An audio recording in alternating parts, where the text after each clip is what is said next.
ng iba, ito raw po ay cancer. Ang hindi pagpapatawad ay isang cancer, mga kapatid, na lalason sa atin, mga kapatid, hallelujah, praise God, at sa ibang tao. Ito yung pumipigil, mga kapatid, praise God, hallelujah, upang tayo, amen, ay magkaroon ng spiritual na cancer. Praise God. Gusto nyo ba yon?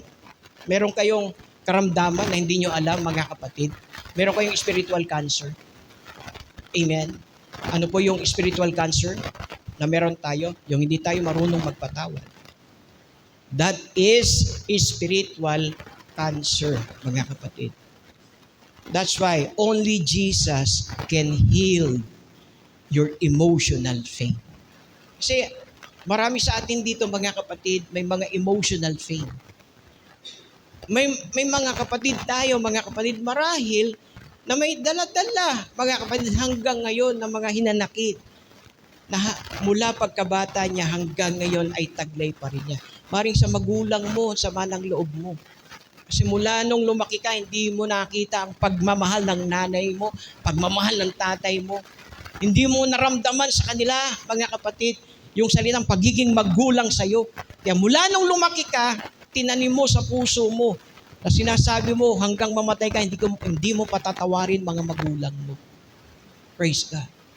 Mga kapatid, pag nakalaya tayo sa ganyang klase ng pag-iisip at pandaraya ng dyablo, mararanasan mong mamuhay sa kapayapaan. Everybody say amen. Kaya kung meron pang mga ganyan sa buhay natin, mga kapatid, suko mo na yan kay Lord. Magpatawad ka na. Amen? Praise God. Alam niyo po, yung salitang pagpapatawad, kasi may tao gusto sila patatawarin, pero sila ayaw magpatawad. Forgiving flows two ways, receiving and giving. Everybody say receiving. Pag sabi receiving, ikaw yon. Yung receiving, yung taong iyong patatawarin. Amen, mga kapatid. Hindi ikaw lang tumatanggap ng forgiveness. Dapat mag-release ka rin ng forgiveness. Naintindihan nyo ba yon, mga kapatid? Amen. Two ways. Receiving and giving. Bilang Christians o disciple ni Christ, ang forgiveness ay non-negotiable. Kasi ito ang very essence o kahulugan ng ating faith. Ito ang pananampalataya natin sa Diyos na nagpapatawad sa lahat, mga kapatid. Ang hindi pagpapatawad ay pagtalikod sa ating pananampalataya. Hindi ka totoong believer ni Christ. Sapagkat walang believer na hindi marunong magpatawad. Tandaan nyo, ugali yan ng mga unbeliever. At hindi ka na po unbeliever. Ikaw ay believer, mga kapatid. Kaya hindi mahirap sa iyo, mga kapatid, na magpatawad sapagkat kapag tinanggap mo ang aral ni Kristo, mga kapatid, magagawa mo. Kasi mananampalataya ka na. Huwag kang mag-ugali na pagiging unbeliever, mga kapatid. Praise God. Kung ikaw ay believer na ng ating Panginoon, mga kapatid, amen. Kahit yung tao hindi hihingi ng tawad sa iyo, pinatawad mo na. Bakit? Natutunan mo yung mga aral ni Kristo. Kaya baliwala po yung pag-attend natin, baliwala po yung pagsamba natin, mga kapatid, kung hindi tayo marunong magpatawad. Alam niyo ba ang utos ng Panginoon? During that time, mga kapatid, nang ang Panginoon dumating dito sa lupa, nasa ilalim siya ng kautusan. Ang kautusan, mga kapatid, hindi ka pwedeng pupunta sa dambana at mag-aalay ng alay na kung meron kang hindi, amen, pakikipagkasundo doon sa tao na meron kang conflict. Sabi, bago mo ihain ang iyong alay, puntahan mo yung kapatid at makipagkasundo ka sa kanya. Uulitin ko po. Lalabas man tayo sa lugar na ito, aayusin natin kung ano yung dapat ayusin. masarap maglingkod, mga kapatid, na walang sama ng loob. Amen po ba?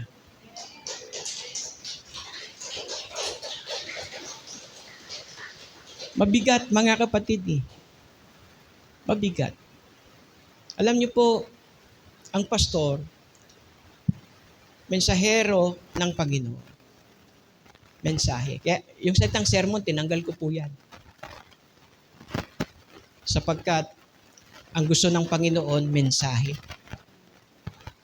Tayo ay naririto sapagkat kailangan natin ng mensahe ng Diyos.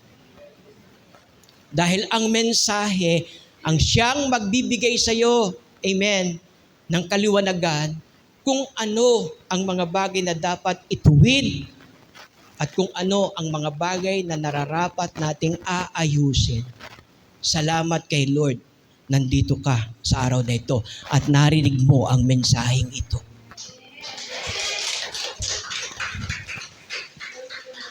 Ayaw ng Diyos, manatili ka sa galit. Ayaw ng Diyos, manatili ka sa inanakit. Ayaw ng Diyos, manatili ka sa sama ng loob. Ang gusto ng Diyos, pag ikaw ay mag-worship sa Kanya, malayang-malaya ka. Amen. Praise God. Hallelujah. Sa lahat ng mga bagay na yun, mga kapatid, sapagkat kapag tayo ay nakitaan ng Panginoon, hallelujah, na tayo ay kinaluluguran ng Diyos, mga kapatid, hindi mo maramdaman ang presence ng Diyos, mga kapatid. Hindi mo maramdaman ang yupos at pagmamahal ng Panginoon, mga kapatid. Dito pa lang sa mensahe ito, nararamdaman mo na eh. Mahal ako ni Lord. Kaya nga ako iniligtas ng Panginoon kasi mahal ako ng Lord eh. At alam nyo ba, ito yung mensaheng dala-dala po natin. Praise God. Alam nyo, napakagandang ginagawa ng Panginoon sapagkat ang mensaheng ito ay nakakarating po sa maraming lugar, mga kapatid. Alam nyo, pinagpala po ng Panginoon ang church natin. 2 na po ang outreach po natin. Isang Pampanga at isang Tarlac, mga kapatid. At yung isa po na pinagpe-pray ko, yung Taytay naman, mga kapatid, na isang araw, ang gospel ng Panginoon ay makakarating sa lugar na yon. Ang dala po ng ebanghelyo ay kaligtasan. Huwag mong talikuran ang iyong pananampalataya. Hindi mo alam na ikaw, kapatid, backslider ka pala kapag hindi ka marunong magpatawad. At ang ugali mo, hindi ugaling alagad ni Kristo, kundi ugali ng mga pagano. Sa iyong pagpapatawad, sa mga may atraso sa iyo, you are now inviting better things. Ito yung maganda. Praise God. Ang hindi pagpapatawad, nag-i-invite ka ng puot. Ang hindi pagpapatawad, nag-i-invite ka ng galit. Ang hindi pagpapatawad, amen, nag-i-invite ka, amen, ng mga negativity, mga bagay sa buhay mo. Pero ito, amen, maraming mga positive na darating sa buhay mo. Ikaw ay nag-i-invite ng mga bagay na magaganda katulad ng divine blessing. Amen. Meron pong divine blessing mula sa Lord dahil ito ang gusto niya, pagpalain ka niya. Kaya hadlang yan para pagpalain ka ni Lord, mga kapatid. Praise God. Alam nyo, ang blessing di lang sa pera. Ang blessing ay yung may kapayapaan ka. Imagine, mga kapatid, ang iba, bibili pa ng alak para paglasing na, makalimutan ng problema, gumagastos. Mga kapatid, bakit? Gustong makalimot eh. Pero, sagot ba yon? Mga kapatid, wala doon ang sagot. Ang sagot ay nasa pagsunod sa salita ng Diyos na magpatawad ka. Yun ang sagot. Everybody say amen. Sinong gusto ng divine blessing? Praise God. Amen. Nagpatawad ka na ba? Praise God. Pag nagpatawad ka, matatanggap mo yung divine blessing ni Lord. And then ito pa. Droning away your baggage of hurts and pain.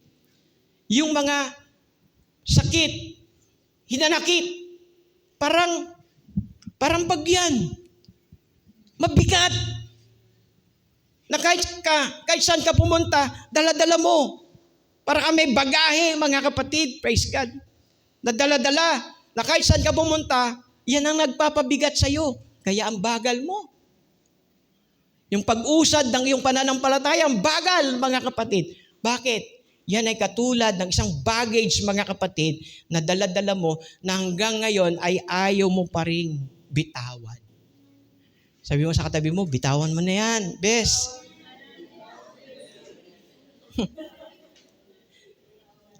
And then, ito pa.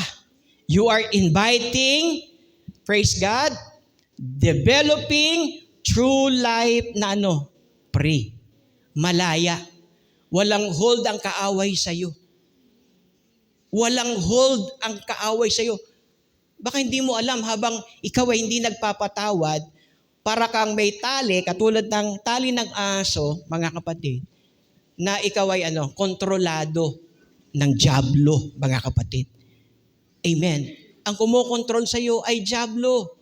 Mga kapatid, praise God, magpalaya ka na sa Panginoon. Bitawan mo na yung mga bagay na yan. Amen. Praise God. Sapagkat nag-i-invite ka ng tunay na buhay na malaya na walang kontrol ang kaaway sa iyo. Natin magsabi ng amen. Amen. Kaya ito ang mensahe natin, the power of forgiveness. Amen. Sa palagay mo, meron ba, kapatid, meron ba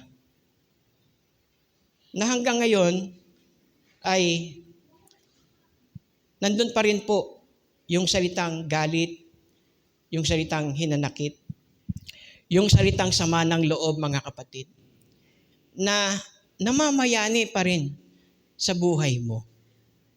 Sa oras na ito, iniimbitahan ka ng Panginoon. Suko mo na yan. Alisin mo na yung mga baggage na yan, mga kapatid. Praise God. Hayaan mo na magkaroon ka ng tunay na kalayaan. Hallelujah. Praise God. Dahil kapag ginawa mo yung salita ng ating Panginoon na kung paanong pinatawad tayo ni Kristo, ay kaya hindi naman tayo ay magpatawad. Hallelujah. Praise God. Tumayo tayong lahat, mga kapatid. Amen. Ang awit na ito, na inawit natin kanina,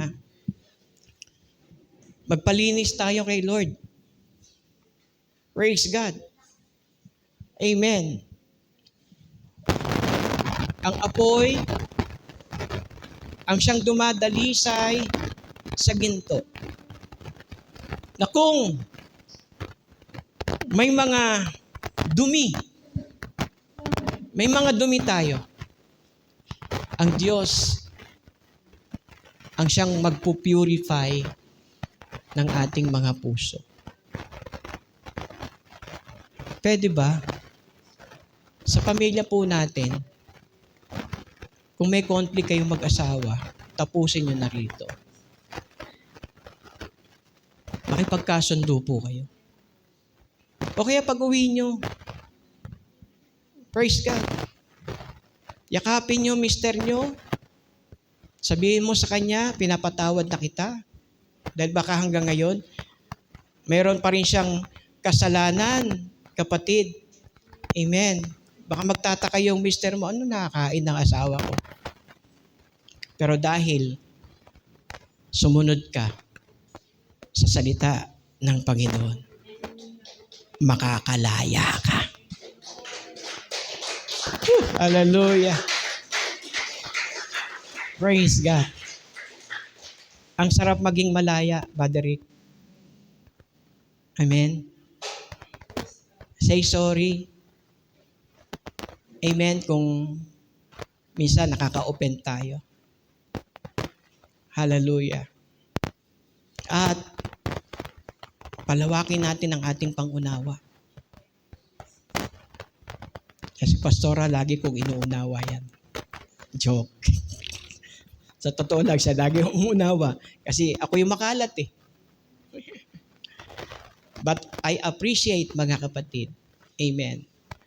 ito po ang nakita ko sa misis ko ngayon. Kahit gaano po siya kaabala, iniiwan niya yan dahil ayaw niyang pabayaan ang mga gawain kay Lord. Sabi niya, iiwan ko at iiwan ko ano man yung pinagkakaabalahan ko. Dahil mahal niya kayo. Mahal niya ang gawain ni Lord. Sige po, pikit niyo ang inyong mata. Isipin niyo, sino ba yung tao na inyong patatawarin? Sino ba yung tao? Praise God. Na matagal nang taglay sa puso mo na may hinanakit at sama ng loob na hanggang ngayon ay dala mo pa rin. Kaya mo na ba siyang patawarin? Kaya mo na ba siyang lapitan? Kaya mo na ba siyang amen? Sabihan ng sorry, patawarin mo ako. O kaya yung tao nakagawa sa'yo ng hindi maganda at masabi mo sa kanya, pinapatawad na kita. Kapatid, kahit hindi mo siya kaharap, isipin mo, katabi mo siya ngayon. Isipin mo, yung taong yan, na matagal na panahon, nagbigay sa iyo ng sama ng loob, nagbigay sa iyo ng hinanakit. Pero sa oras na ito, palalayain mo na yung sarili. Patatawarin mo na siya. At kakalimutan mo na lahat ng anumang bagay na nagawa niya sa iyo. Ang lahat ng mga offenses na nagawa niya. Ay yun ang kalilimutan. At kung ikaw naman po ngayon, ang hihingi ng tawad sa Diyos, mararamdaman mo, pinatawad ka na. Because the moment na nagpatawad ka, ang Diyos ay nag-release mula sa langit ng kapayapaan. Na dahil sa pagpapatawad mo, ay mararamdaman mo ang kapayapaan ni Kristo. Let the open heavens will declare peace sa bawat isa sa atin. Maghari ang kapayapaan ni Kristo, ang kabutihan ng Diyos sa buhay natin. But Lord, thank you. Thank you, Lord, for this message. Lord God, alam ko isang araw may tao, Panginoon, na sasaktan ng aking kalooban. Salamat po sa mensaheng ito sapagkat ngayon pa lang ay niyahanda mo na kami na kung mangyari man ang mga bagay na ito, hindi po kami magtatanim ng galit. Hindi po kami magtatanim ng sama ng loob. Hindi po kami magagalit, Panginoon. Bagkus, tinuruan mo kami na magpatawad. Sapagkat sa pagpapatawad ay ini-invite namin ang mga positive things sa buhay namin. Hallelujah. Lord, Ikaw ang magpala sa iyong mga anak. Tulungan mo kami, Panginoon, na maging maayos ang aming pagtahak sa isang bagong buhay, Panginoon, na aming nilalakaran. Ikaw ang manguna sa lahat. Salamat, Panginoon, sa iyong dakilang biyaya. Salamat, Panginoon. Dakila ka. Dakila ka, Panginoon. Sa lahat ng mga taong nakasakit sa amin, Lord, pinapatawad na po namin sila. At kung kami po ang nagkasala, bigyan mo po kami, Panginoon, ng guidance na kami ay marunong magpakumbaba. Hallelujah. Maraming salamat po. Hallelujah. Lord, let our hearts be purified. Hallelujah. Let me be as gold and precious silver. Lord, purify my heart. Hallelujah. Set apart for you, Lord. Hallelujah. Praise God. And ready to do your will. Yes, O God. Ready to do your will. Taas natin ang ating mga kamay. Panginoon, igawad mo po ang iyong dakilang biyaya sa bawat isa sa atin. Patuloy mo kaming i-guide ayon sa iyong kalooban. I-guide mo kami sa mga bagay na makapagpapalugod sa iyong paningin. Hallelujah. I-guide mo kami ayon sa iyong kalooban at hindi sa aming sariling kalooban. Lord, I declare your blessing to each and every one of us. Salamat, Panginoon, sapagkat napakabuti mo. Your word is so powerful. Lord, thank you for correction. Kung kami man po ay yung tinutuwid, salamat po sapagkat hindi mo ninanais na manatili kami, Panginoon, sa mga mistakes na ginagawa namin. Thank you, Lord. Hallelujah. Sa mga rebuke, kung may mga rebuke, O Diyos, sa iyong salita, at kami sinasaway, salamat, Panginoon, sapagkat buhay ang iyong salita upang baguhin ang aming mga buhay. Hallelujah. Lord, make me a true disciple. Use our lives, O God, hallelujah, to be a light of the world. Gawin mo kaming liwanag, Panginoon. Makita sa aming buhay ang isang tunay na pagiging follower mo, Panginoon, na hindi lamang kami mga tradisyonal na mga follower, kundi mga righteous follower sa iyong harapan. Lord, alam po namin mangyayari ang pagiging isang buhay na matuwid dahil patuloy kaming susunod sa iyong katuwiran. Maraming salamat po. Hallelujah. Sa aming pag-uwi, ikaw po ang manguna sa lahat. Ingatan mo po kami sa mga misyon, Panginoon, na pinapagawa mo sa amin. Lord, maraming salamat po sapagkat patuloy mong ginagamit ang aming buhay para ibahagi ang mabuting balita ng iyong mga salita. Salamat ng marami. Hallelujah. Lord, sinasaran po namin ang mga negative things gaya po ng galit, sama ng loob, hallelujah, hinanakit, hallelujah, na ang lahat ng ito ay bunga ng di namin pagpapatawad. Aming sinasaway ang espiritong ito at binubuksan po namin, Panginoon, ang espiritu ng marunong magpatawad. Hallelujah. At inaanyayahan po namin ang mga magagandang bagay na mangyayari sa buhay namin.